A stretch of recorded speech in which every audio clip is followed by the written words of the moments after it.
Speaking of albacore, will they be back? There's a La Nina in full effect now. It rarely makes it into the springtime, or it's impossible to tell if it's going to make it into the spring. If you get a La Nina, scientists will tell you there's not a slam dunk, but a high probability we'll get albacore. Will we ever see albacore again in northern Baja and southern California? Oh, we will. It's all cyclical. Right. I mean, if you back to, I know we jumped over this. Albacore, Frank Lopresti, I've heard him talk on Let's Talk Hookup a few times and stuff. If you think about it, we are in the best cycle that we've ever been in. As far as you and I can remember. Yeah, it's incredible. It's incredible. My dad, since 47, he can't remember. People go, the good old days. If you look at what we've just gone through for the last, since 2015, the yellowtail fishing, the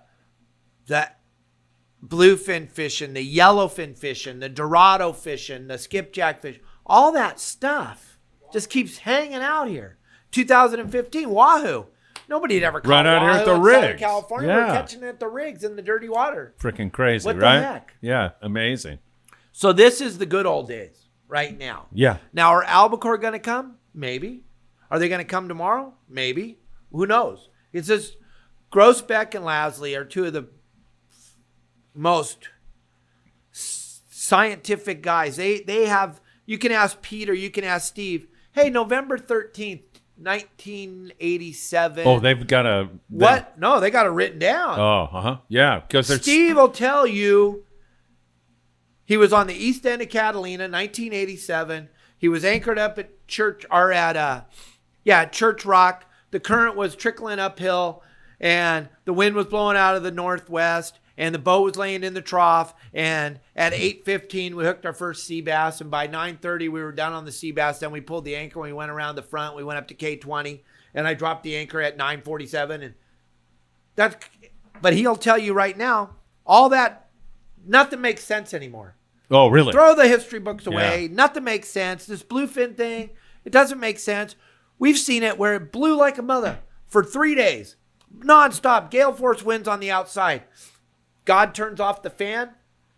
Normally, there wouldn't be a fish out there. Yeah. They go out there and they have the best day. Yeah, I know. Nothing makes sense like anymore. you say, like normally you get a big blow and you're thinking to yourself, oh, that's it. Water temps are going to drop. That fish is going to get out of here. And this year, it blows like a mofo. And they go out. And they're waiting. They're like, slamming them again. when are the guys coming so I can go home with them? Yeah, it's wintertime. And like you said, those boys out of San Diego were down there around San Martin Island getting them good. Too much seiner pressure, but as we pointed out, that's over with. The volume of fish was insane. Yeah, and it still is. And then I think the biggest thing for people to do is figure out how to fly the kite on your private boat. And if you don't know how to fly the kite, go to my website, yoursaltwaterguidecom. $4.99 a month. That's what it costs. Cheap. $4.99. And I have a video series with 8 videos from exactly what kind of kite to buy, to how to rig it, to how to rig your flying fish, or how to rig your rubber flyer. The big thing is G. Paul and Aaron Graham and their flying fish. Those dead flying fish, but the natural flyer, that's candy to those fish. You want to learn how to, private boaters, you guys should all have that kite. I don't care if you're on a 21-foot boat or an 85-foot boat. You can all fly the kite. It's super simple. I break it down. I make it super easy to understand. I don't use any technical words because I don't know them, first of all. And then I wouldn't know how to explain. I only explain it to you so that you can understand. But you should all know how to do it because now you can fish them with the heavy line, and you can put that natural flyer in the middle of them, or you control the rubber flying fish. But it's going to change what you catch and what you put on the boat by just being able to fish the kite. The Perfect. kite is gold. That is a great answer. All right. White sea bass. Okay. What kind of tips would you give people about catching white sea bass? Well, that's an interesting thing. I love sea bass fishing. Because they're the dumb. Next to albacore, they're probably the second dumbest fish in the ocean. Albacore is really the dumbest, and then the white sea bass. But and when you say dumb, you mean they eat heavy line. When they bite, dead bait. When they decide to bite. But the biggest, hardest problem is finding them. Yeah. That's the big thing. Oh, so to figure out where on both they are. albacore and white sea bass, you would say? No. Albacore, when they're around, they'll find you. Yeah. They'll just find the boat. I mean, you didn't even, You just put some feathers out behind the boat and drive till all the rods bend over, and then throw some bait in the water and then kill 1 million of them and then go home. White sea bass, totally different. They're very, very hard to find. It's very, very hard to find. Most of the really, really, really good white sea bass bites I've been in started out calico bass bite. And I hear this all the time from my clients is, God, all we caught was calico bass, Dave, and we moved. If you have a wide open calico bass bite, there's a really good chance that you're going to catch some yellowtail or some sea bass because they're both very curious fish. And when they see that feeding frenzy going on in the water, the whole thing's revolving and you're getting a bass, bass, bass, bass, bass, bass, bam, your next bite's a sea bass. Bass, bass, bass, bam, your next bite's a yellowtail. The worst possible thing that you could do that I learned, I'd say 89, 80, 88, 89. I'm jumping around, but we had a wide open bite on yellowtail at Abalone Point in Newport. Yeah. And it was wide. There was probably 10 boats there, all lined up, doot, doot, doot, doot, doot. And everybody was catching. And I, being the dumb captain that I was back then, I thought, wow, there's so many boats setting here. We're not getting our turn fast enough. I wanted to get my fish faster. I caught yellowtail at San Onofre last year. I'm going to go down there. I'm just going to leave this wide open bite and go down there. That was the dumbest thing I ever did. Left fish to go look for fish and caught Everybody nothing. says that, yeah. I caught nothing. You don't leave fish to find And so fish. that's the hardest thing when you're sea bass fishing. A lot of the guys... John Dipley would tell me, this is what he would say. So, did you know Dipley? Yeah. Okay. Oh, yeah. Dipley would say, find the bait. Queen of the sea. Find the fish. He would look for Where the groceries. And when you'd go to Catalina and start catching bat rays or something, he wouldn't drive away from it. He said, there's a food source somewhere around here, obviously. So that's why those bat rays are here. And sometimes that would turn into. Is that good advice? Yeah. He's dead, so you can say whatever you want. Dipley's cool. Dipley was gnarly. That guy was so gnarly. I love John. Gnarly. Love the guy. If he liked you, he loved you. If he didn't like you, don't go near him. Yeah, exactly. He's a that guy was big, nice. strong man. But I started with him on the Redondo Him special. and Gary Norby, those two guys were just Norby's, gnarly. Those tough, two guys were gnarly, but they were my dudes. friends. So, Yeah. like I was telling my dad yesterday, Norby, before he died, him and my buddy Blaine Hughes got back into running they were running the Freedom for a little while, a few years back, and they would call me up because they were my friends and they knew I was still connected into something, and they would call me and we'd talk on the telephone and figure out a game plan for the day, but we wouldn't talk on the radio because, no one wants to talk to me on the radio because then you're a sellout. So we'd got to talk on the telephone because they don't want to know. Well, I don't want them to know that I'm talking to Hansen because he's bad for the industry. I'm just kidding. But that sea bass thing, people go, oh, Dave Hansen, all he catches is blue perch and calico bass. Well, you know what? I'm teaching people how to fish, and I've had some phenomenal bites on the sea bass. And if I'm going fishing in the sea bass or bite, we got a pretty good chance we're going to end up figuring out where they are and find a couple to catch. But it's all about reading the conditions, backside of Catalina, front side of Clemente, or the squid grounds. But if you're catching bat ray, that's because your bait's laying on the bottom. If you've ever seen a white sea bass, their mouth is in front. It's not on the bottom. Bat ray, shovel nose shark, leopard shark. If that's what you're catching, that's because your bait's laying on the bottom. Good tip. You're not going to catch a sea bass when your bait is laying on the bottom. Here's how I've taught all my guys.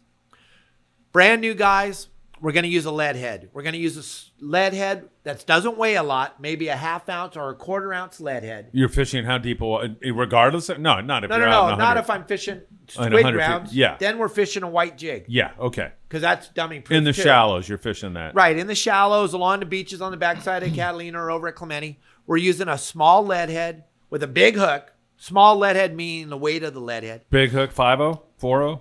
6-aught. Oh, okay. Something like that. Yeah. Big. Yeah. Like that. But a small lead head because the bait needs to sink through the water column. So you want to cast it out as far as you can. When it hits the water, you want to have tension on your line so you can feel it, but you don't want to be in gear. You want to be open bail if it's a spinning reel, holding the line, or if it's a conventional reel, index finger on the spool, feeling it go through. If it hits the bottom, wind it back up and throw it back out. sink through the water column. Wind it back up, throw it back out. At the same time, I'm going to have a rod in the rod holder with a white jig on it, like a TLC. The white jig's about this big, and I'll have a single side hook of a 6/0 or a 9/0 single side hook, not a treble. And then I'll put 2 squid on that, and I'll put it in the rod holder, 30 feet of water, drop it to the bottom.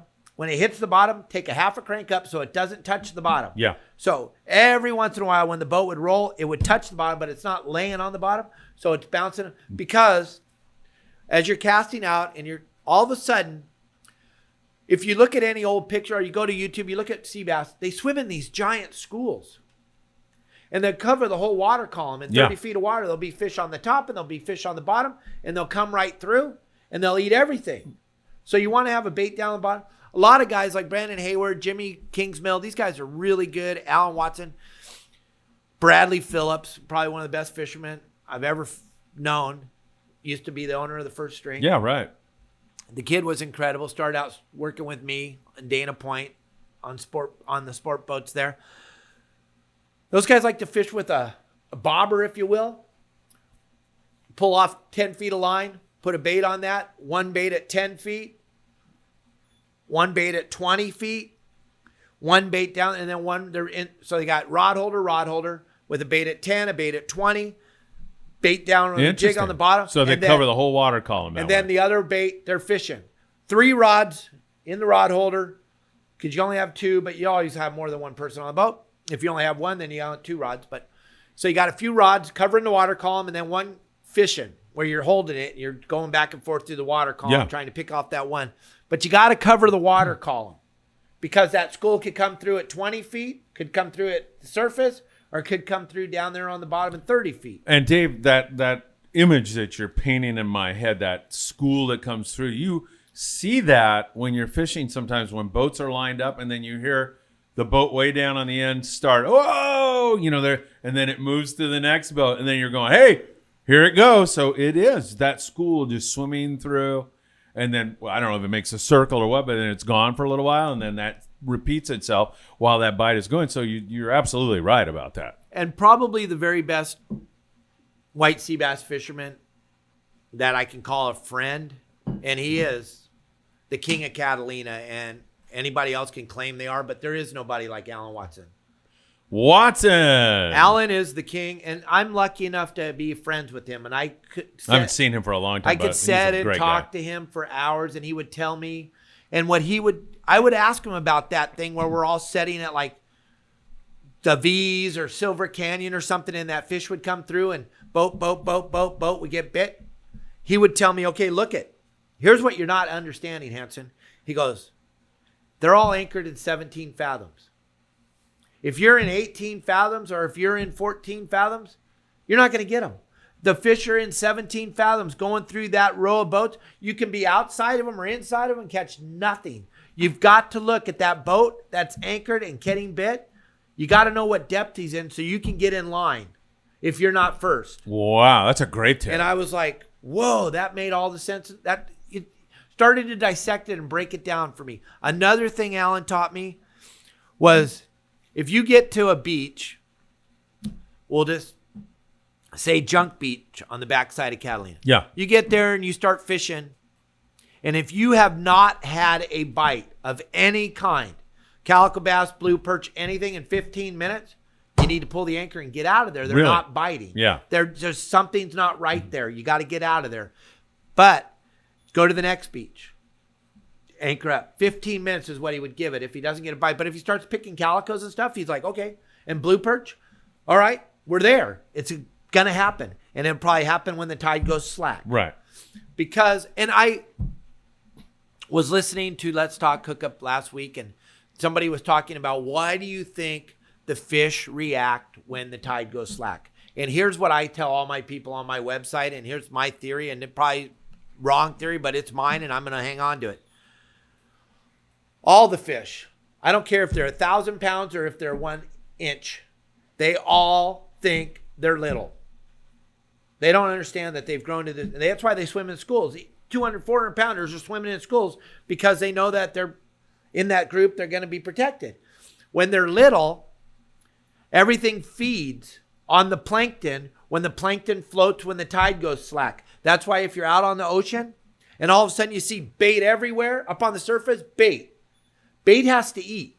Now that bait could be sardines, or it could be 1,000 baby white sea bass, or it could be 1,000 baby tuna. It's going to look like sardines, or it's going to look like anchovies. You really don't know what it is. But all of a sudden, when the tide goes slack, everything comes to the surface because the plankton floats.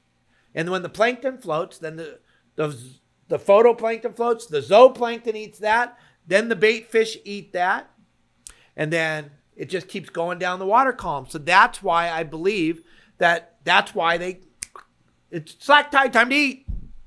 Because that's what they've been taught since they were little babies. So slack tide's an important time to be fishing. Oh, my God. For everything or for white sea bass specifically? Everything. Okay. My God. When we're fishing tournaments. Albacore, offshore stuff too? Oh, my God. You watch that bluefin? Yeah. When that tide goes slack, that shit goes flying out of the water. They all come up to the surface to feed because it's like you said on what Dipley said, it's about food. Yeah.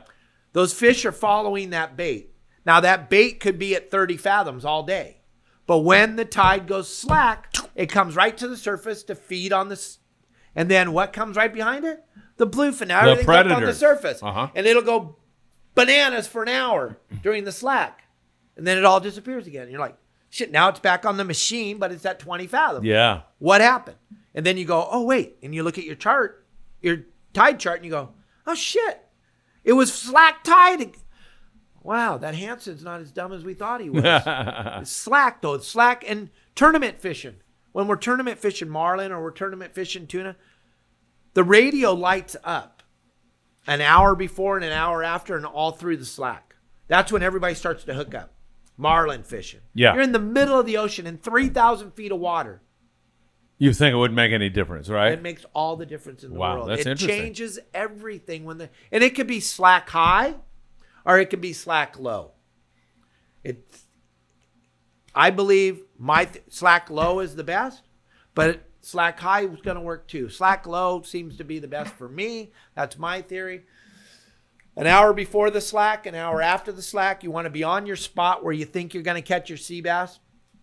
If you went to somebody's website, Billy's or mine or Fish Dope or something, and someone told you the fish are biting in West Cove at DJ's, best thing to do is get your chart or your tide book out and go, all right, the tide's at 11:27 today.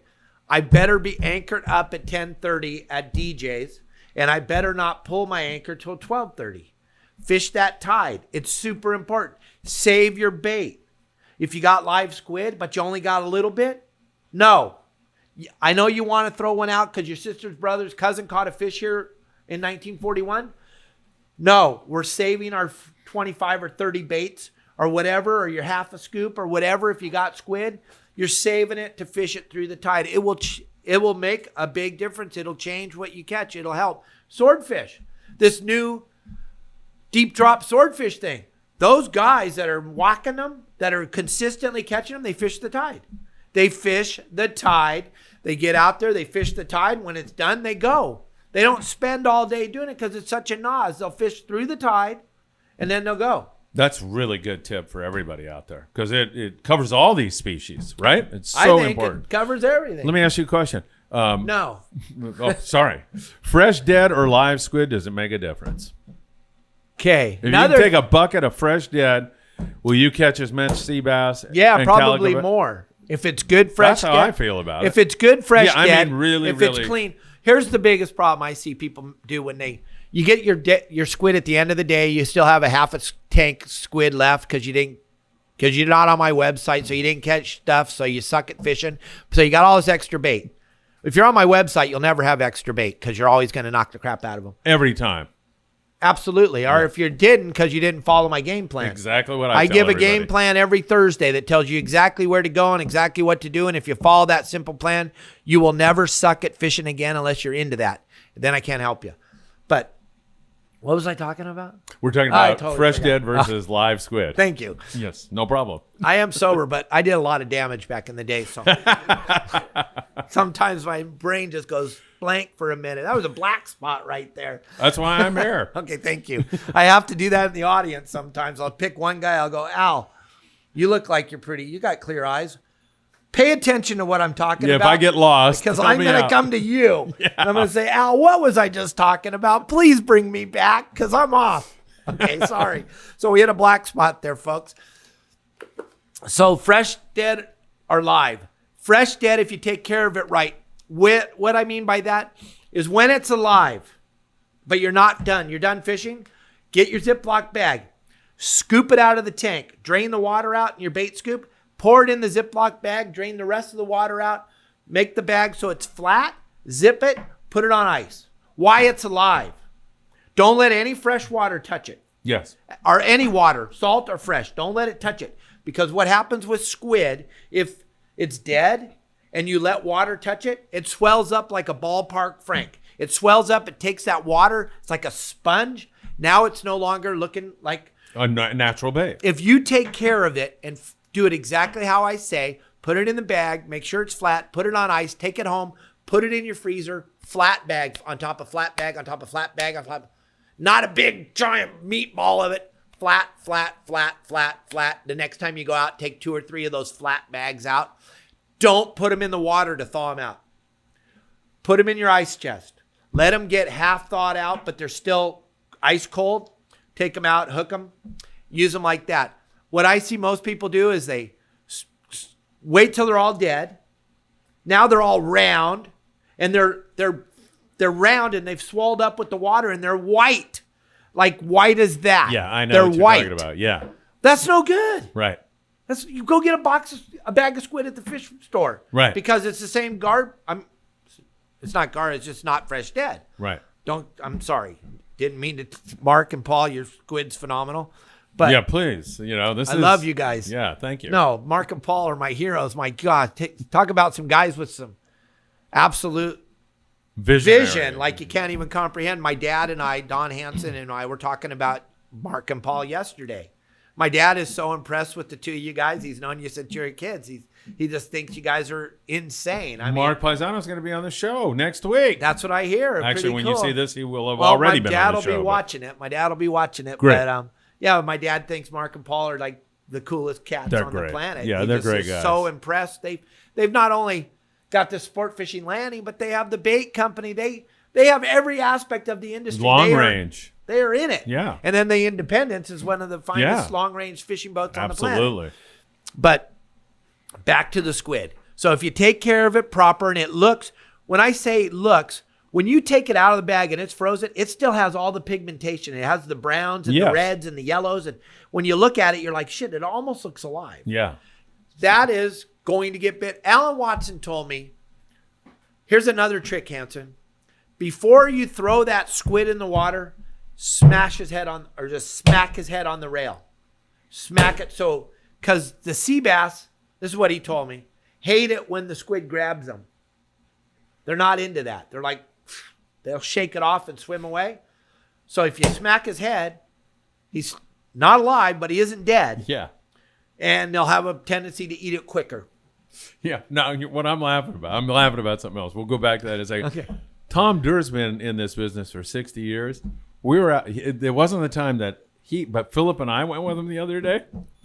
He puts his hand in the frickin' bait tank and starts screaming. Because the squid grabbed him and pinched him. Yeah, and I'm laughing my ass off. I'm going, haven't you been doing this for like 60 years?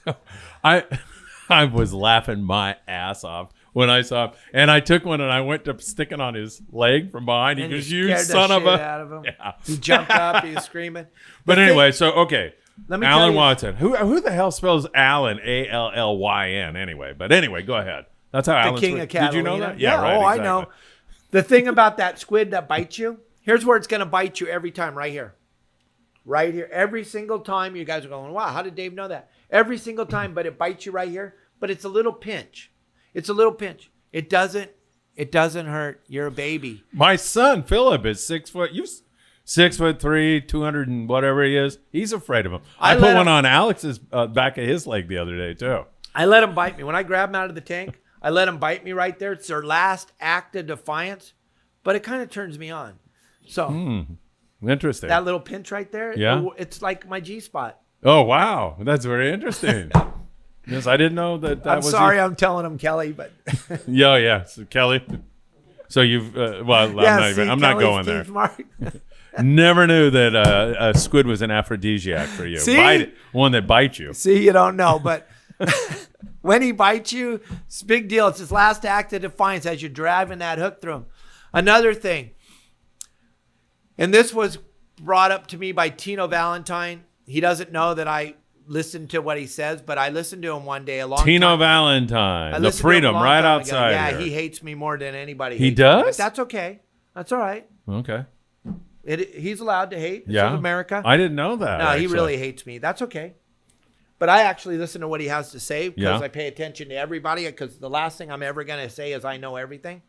And he said this the best way I'd ever heard it, and I always believed this, but I had never thought of it like this. When you hook your squid on, before you throw it out there, you need to drag it through the water on the end of your line. And if it spins, you didn't hook it right. Oh. When you drag that squid, put your tip down and drag it. That And makes sense, If actually. it doesn't drag straight, true, then you hooked it wrong.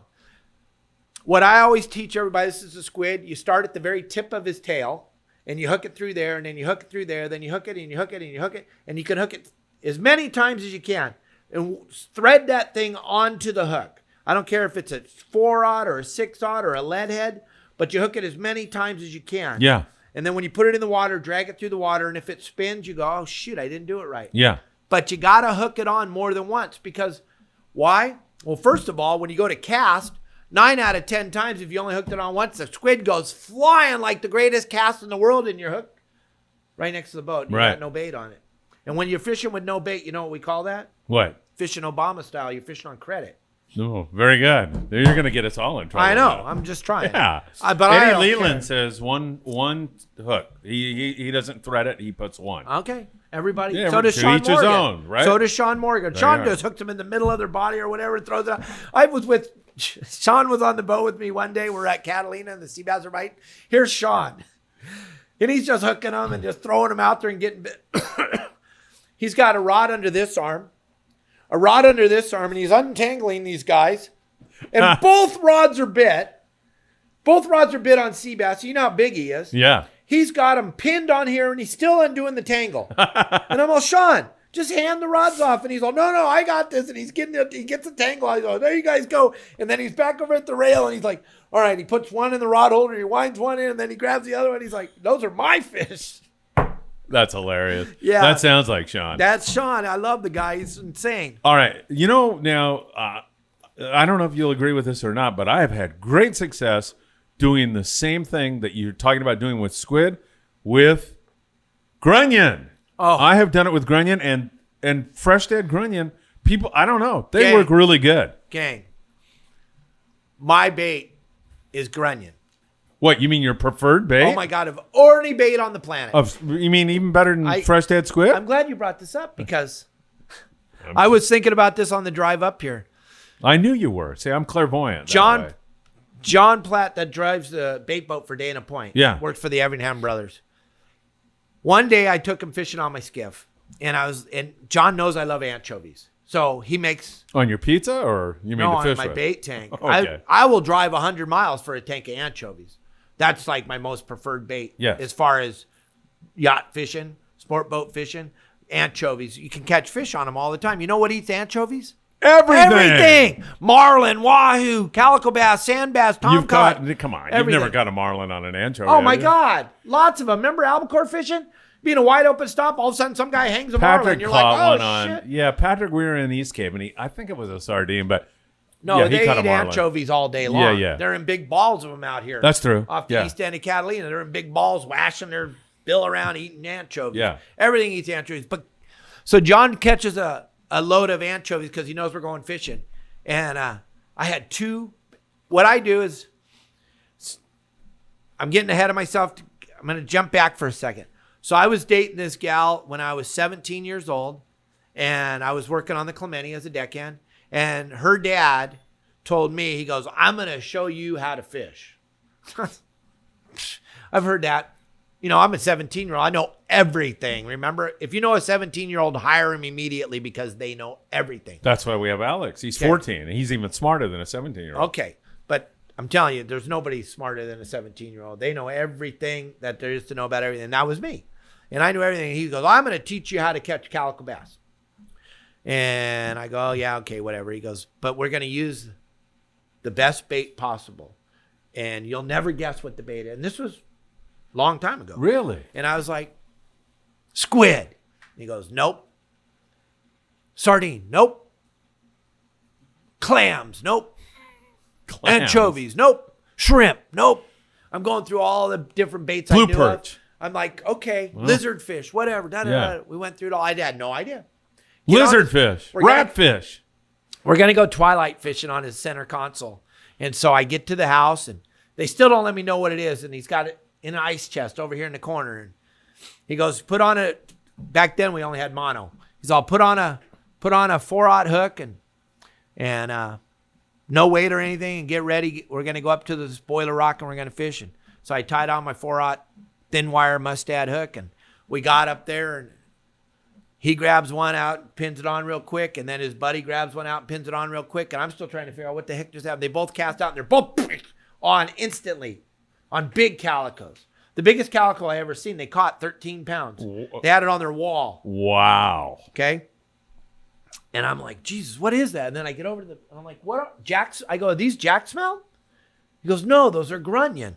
And I was all, pin one on, just starts to sink in the white water. Wham!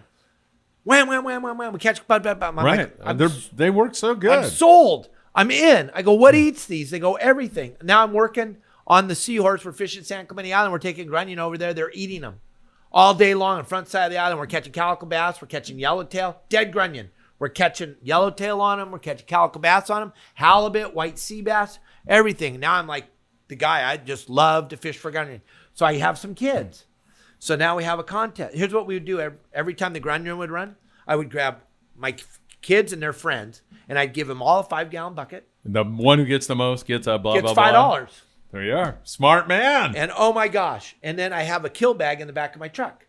And so they would come run up with the bucket, and I'd pour it in the kill bag, and they'd run back down to the beach and fill the buckets back up. And then I'd pour it in, and I'd be going, Zach, Sean got more than you did, even though I don't have any idea how many they got, but I'm like, keep sending them down there, man. And I'm filling up these kill bags.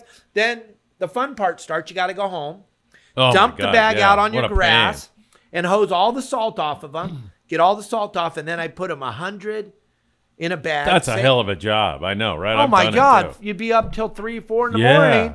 But it matters. Like I say on my website, everything matters.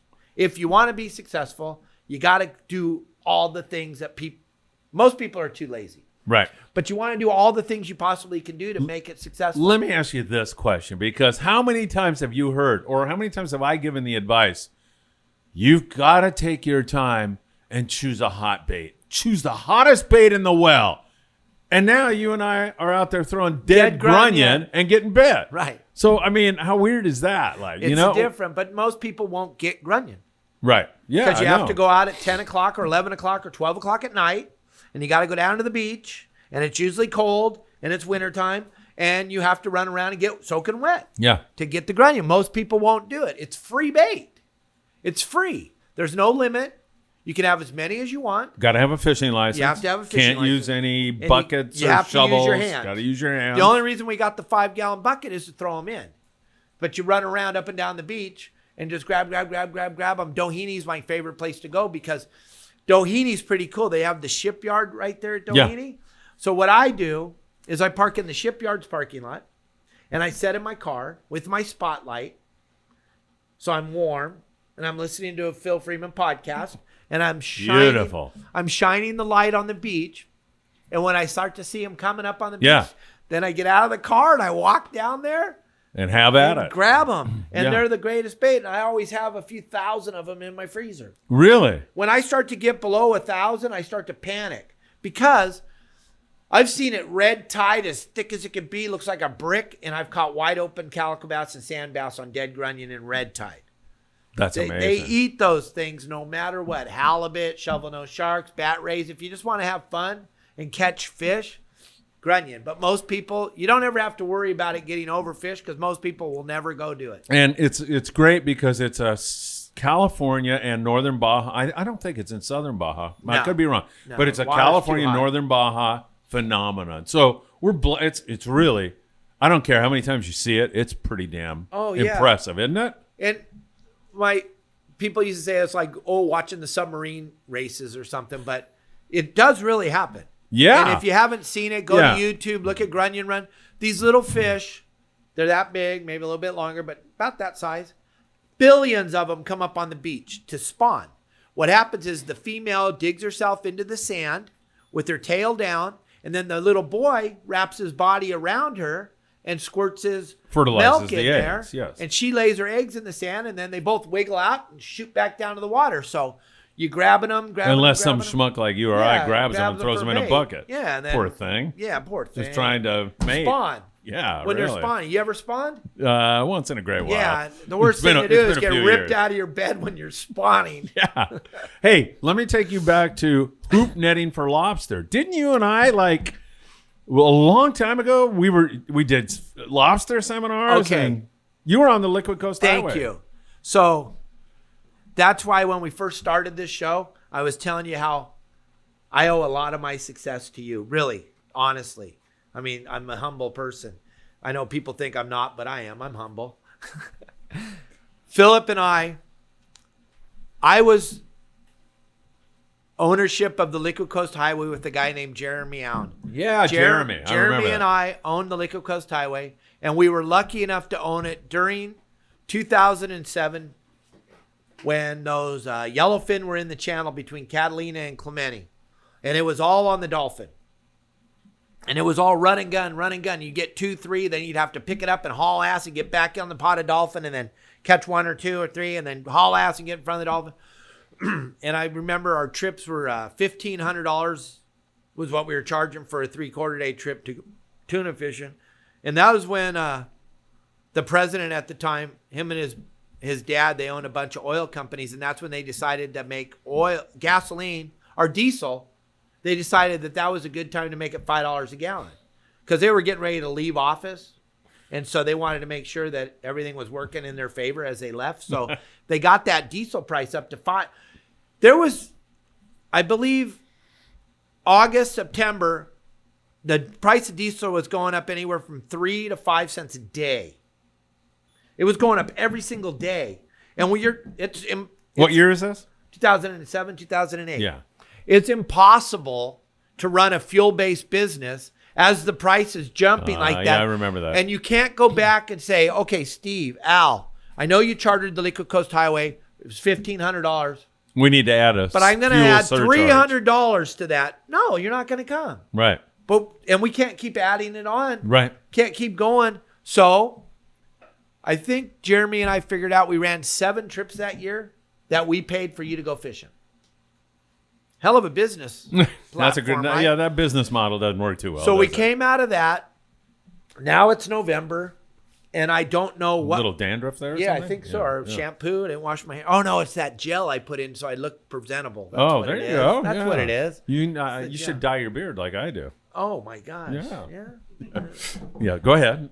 The only reason I got this is because Kelly wants it. If it was up to me. She likes the gray? Yeah. No, she likes the beard. She likes the hair, the whole thing. I would be perfect. bald. With no Got to do facial what hair. your woman wants. That's right. Yeah. You get the opportunity to sleep next to her. I mean, do a lot. Yeah, absolutely. Whatever she wants. Right, exactly. Pretty much. I mean, come on. I am a fat, ugly old man. And I starting to learn how to talk, but what were we talking about? We're talking about the Liquid Coast Highway. Okay. You were paying for people to go fishing Another and lobster black seminars. spot. Another black Alex, spot. were you ready to fill in? So- Okay. Alex is on it. Here we go. I don't know what to do. Jeremy and I are stressing out because now we got to make, not only got to make a bait payment, we got to pay for our dock. We got to pay for our insurance. We got to pay for all this shit. We came out of the season with no money. Right. We came out of the money really in trouble. Jeremy was like an Australian guy or something, wasn't he? Or Yes, he had he's some from Australia. Yeah. Okay. So I'm like, I don't know what we're going to do. And my youngest son was like, Dad, do you think people would pay to go hoop netting? I was like, I don't know. So was hoop netting popular at Nobody that time? done it. Well, the people that were doing it weren't talking about it. Yeah. It hadn't caught on. Was Promar doing like a lot of nets at that time or There not? was a company called Danielson that were making the hoops. Oh, okay. Danielson. So it was before Promar really got in. They're the number one. Well, I think Promar had the flats. Yeah. And Danielson had the ridge like an ambush. It almost looked like a low-end ambush. Yeah. Maybe, right? Right? Steve knows more about the history of it. The angles they were designed for crab, not for lobster. So the lobster could crawl in but then fall out right away. Oh, So okay. they were like flat. Right. Yeah, but we had those Yeah. back then because we were just screwing around, having Yeah. fun, me and the kids. But we didn't know. We used pantyhose to put the bait in and Right, stuff. And there was right. no bait tubes. There was no bait kit. Promar came along. But I called you up and I said, Phil, I have an idea. And if somebody else says they did this, well, you forgot to tell anybody. So you're taking credit for being the first one to. This is a monumental I announcement. am. Yes. I'm not just taking credit for it. I guarantee you I am. All right. I like Okay? this. So 2008, I called Philip up and I said, hey, I got an idea. I'm going to run hoop net trips out of Long Beach Harbor. I'm going to give them 5 hours of hooping, 6 people, $100 a person. I'll give you all the food you can eat and all the beer you can drink Remember that. Yeah. for 5 hours for $100. Yeah. Okay? Didn't know what would happen. Had no idea. No one had ever done it before, so we had no business plan. We Yeah. didn't know what. And besides that, we really didn't know what the hell we were doing in lobster fishing. And fingers crossed. Oh, right? we didn't know. Yeah.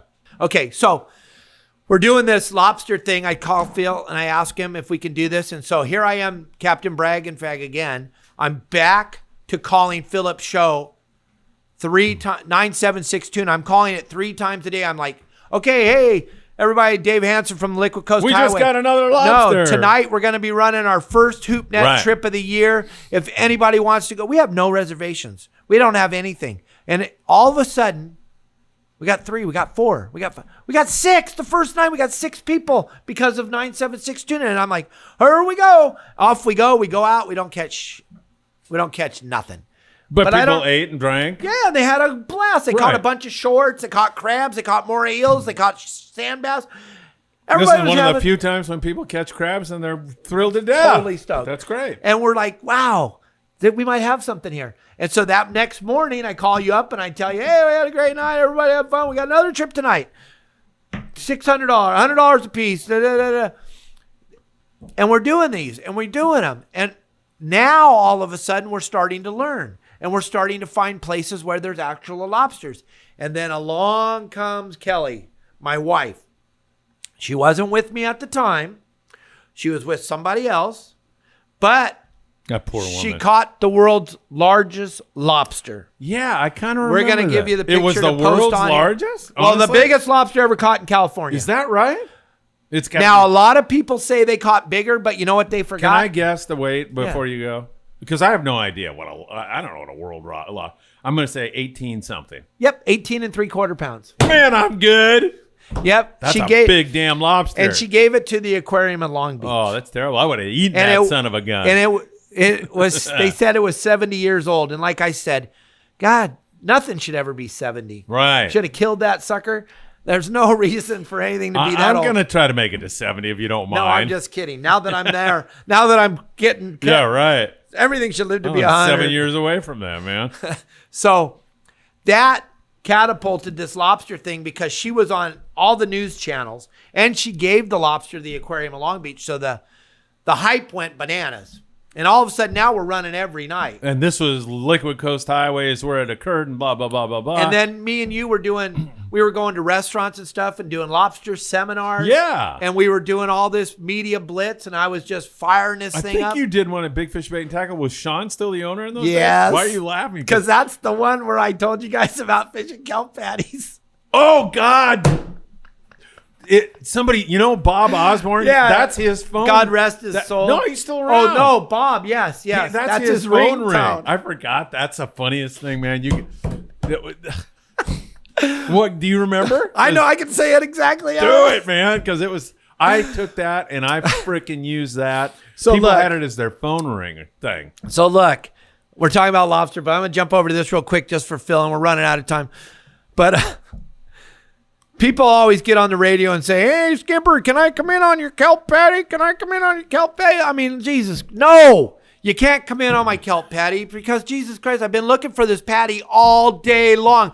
We finally found it. Fish are biting. No, you can't come up in on my patty. But when I am done killing every single fish on this patty, I am going to turn the boat around and I'm going to drive through it. I'm going to put the right engine in forward and the left engine in reverse, and I'm going to grind it up into shreds, and I'm going to leave, and then you can have my come in on my patty.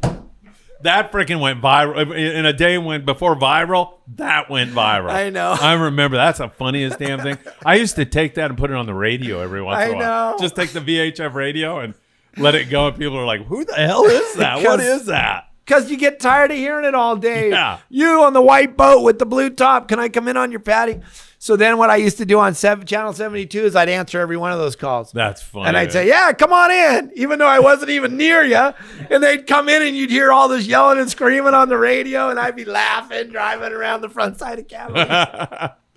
But back to the lobster thing. So that thing took off and it went bananas, and we were Is this catching. when you fell in love with Kelly after she caught that thing, that big, giant lobster? I still didn't even know who she was. Oh, okay. Because I wouldn't say that. But I then- would say she captivated you. then she immediately. called me and one day and You're gonna said, get hit over the head I'm with Kelly a flower girl. vase when you get home. Look at the picture of me on Bloody Decks. And I went over there and looked, and I was like, there's no way this chick's calling me. Now, lovely lady. There's no way this beautiful woman's calling me. But lo and behold, it was her. And here we are 15 years later. 15 years she's Yeah. been with you. Yeah. That's great. Crazy. Congratulations. Huh? Because man. of you. Well, I didn't know I was involved in your romance, too. Oh, my gosh. The guy that she was with used to say when they'd see the Wicked Coast, she'd go, that's Dave Hansen. He's on Phil Freeman's show every day. That's Dave Hansen. That's funny. Well, I'll get you to, when's your anniversary? Oh, God. Uh-oh.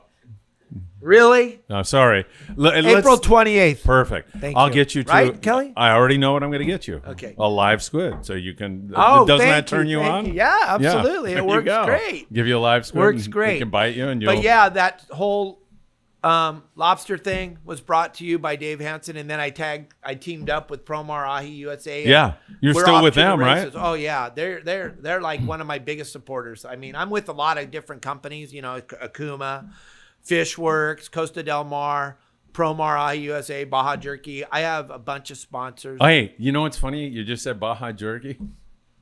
Scott Bucher, you know Scott. Yeah. And I told him you were coming today.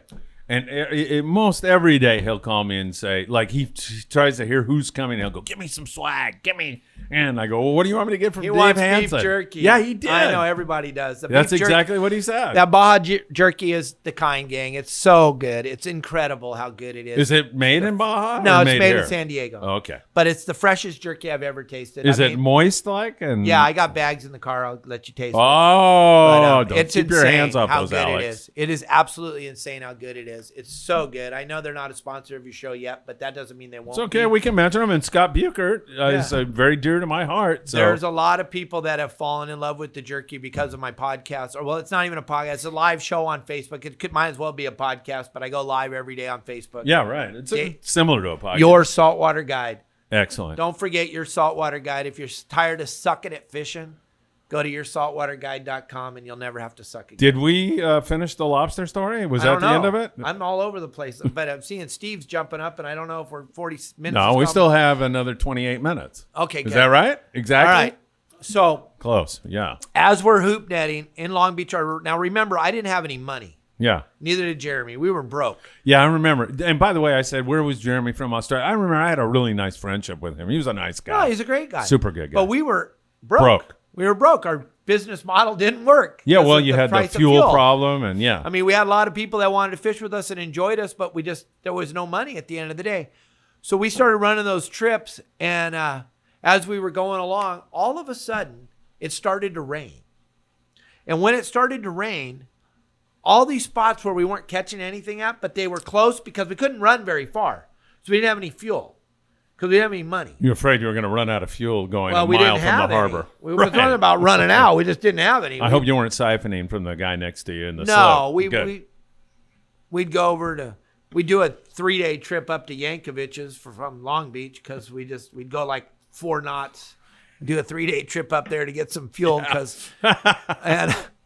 but we would just come off the dock and just put one engine in gear, leave the other engine off, trying to save as much money as we can. And we didn't have, I mean, I'm just being honest. We didn't have anything. I mean, we were just trying to make some money.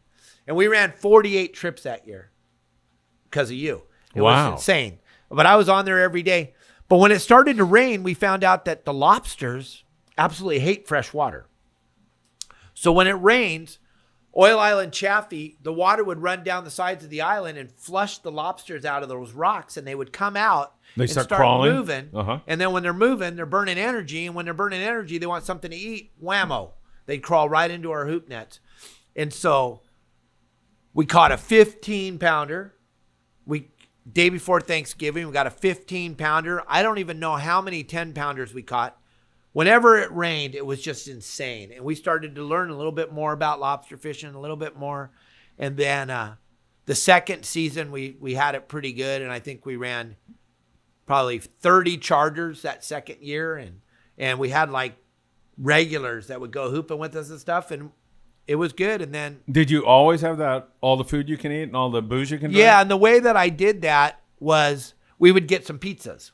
I'd go to Pizza. Yeah. Little Caesars. Yeah. $5 pizzas. Yeah. And you get 4 of those and put those on the boat and then go cruise around to the 7-Elevens or whatever liquor store, whoever was having a deal on beer. Yeah. And we'd get a couple cases of beer.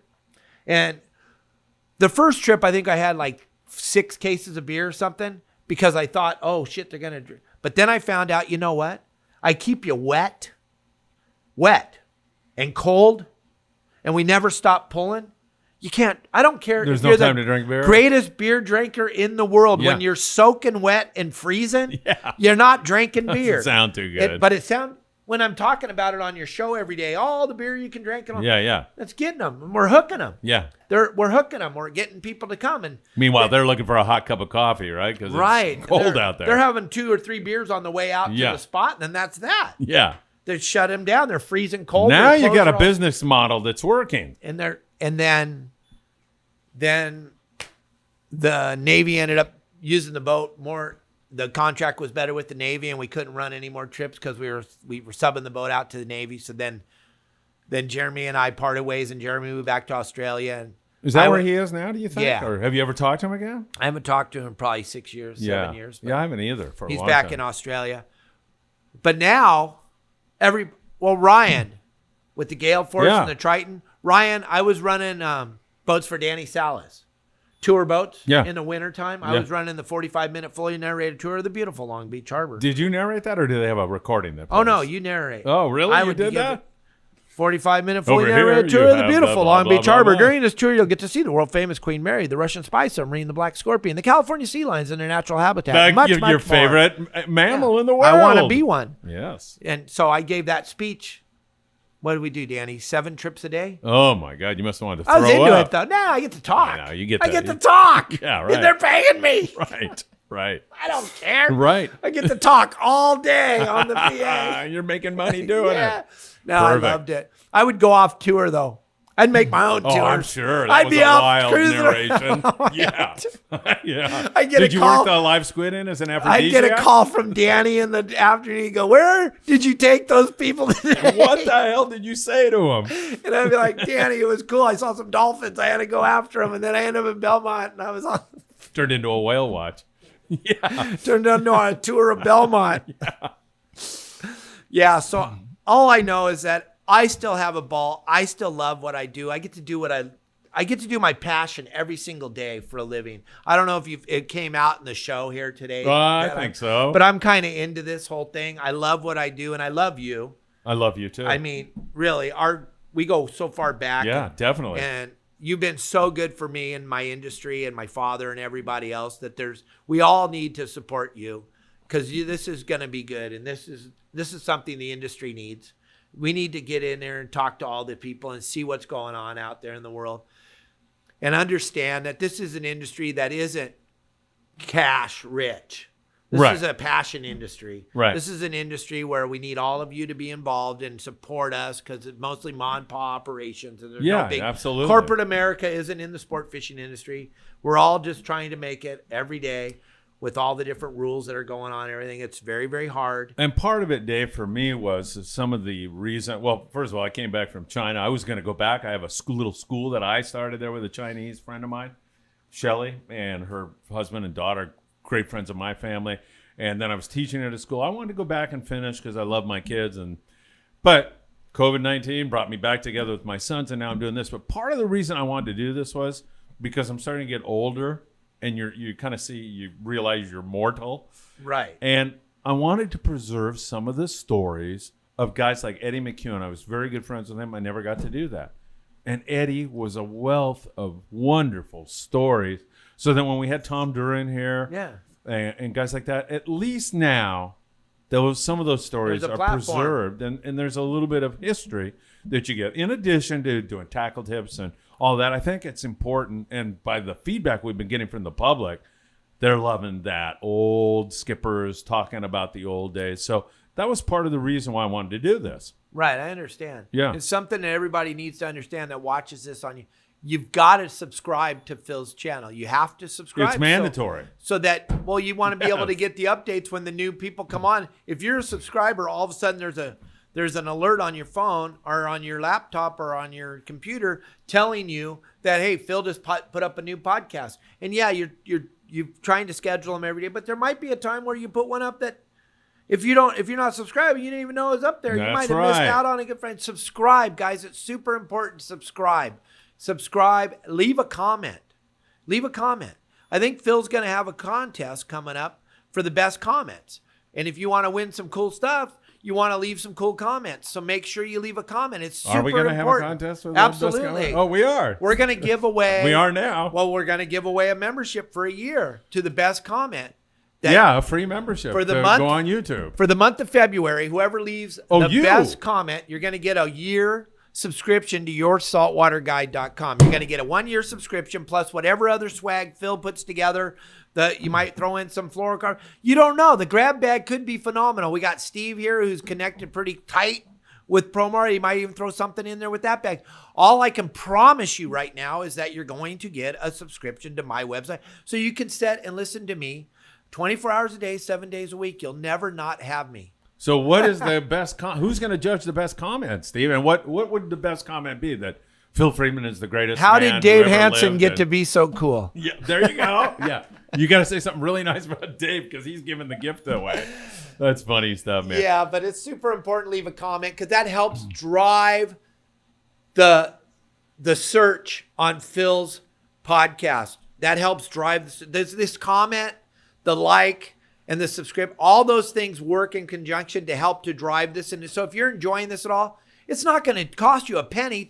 You're going to hit 3 buttons: the like, the comment, and the subscribe.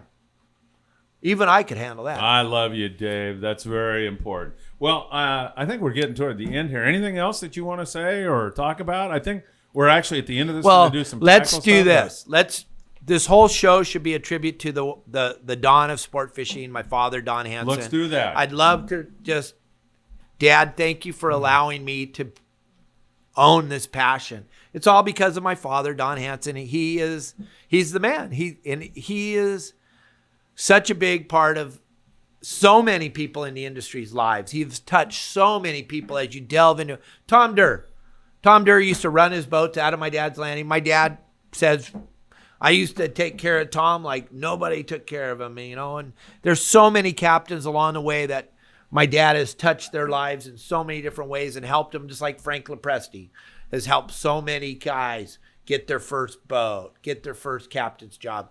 Frank and my dad are the last living two legends, and Frank's 10 years younger than my dad, and Frank started his career with my dad. So, Don Hansen, thank you very, very much for allowing me to be your son. And that's a beautiful tribute, by the way. And I feel the same way about my parents. My dad was not a big fisherman, but he got me fishing. He got chronically seasick, poor guy. He went on a 4-day trip with us on the boat called the Chubasco out of San Diego. Yeah. and it was so Lee Palms. freaking rough. Yeah. And he came out. He didn't come out of the bunk till the 4th day. The galley cook goes, "Who the hell are you?" Where did you come from? Did you just get airlifted out And, here? you know, I mean, that was the love my dad had for us. He put up with that crap. He and- tried. Yeah, he did. But going back to your family, I know we're getting short on time, but we were there to do a Veterans Day trip. We took veterans fishing, and your sister Donna went to she didn't hold back. She made that trip so special, so comfortable. Your sister is another She's a product of saint. your father, and she's a wonderful person. She's- And that trip with those veterans, man, made me. I mean, there's a guy named Bradley Gill, and he's a veteran, and he suffers from some trauma from being in heavy combat. And he called me, actually, and said, "Phil, you've been in China for 3 years. I really miss those veteran trips you used to do." So we got in touch with your sister, Friends of Rollo, funded it, and it was just really a special day because the men and women who protect our country do so much for us. Oh, yeah. They went to this landing that's so well run. The crew was great, and we just had a really special afternoon. I want to thank Donna you. for that. Yeah, my little sister, she's amazing. She was Woman of the Year for the state of California. Really? Yeah, 2018, I believe it was, or 2019, 2018.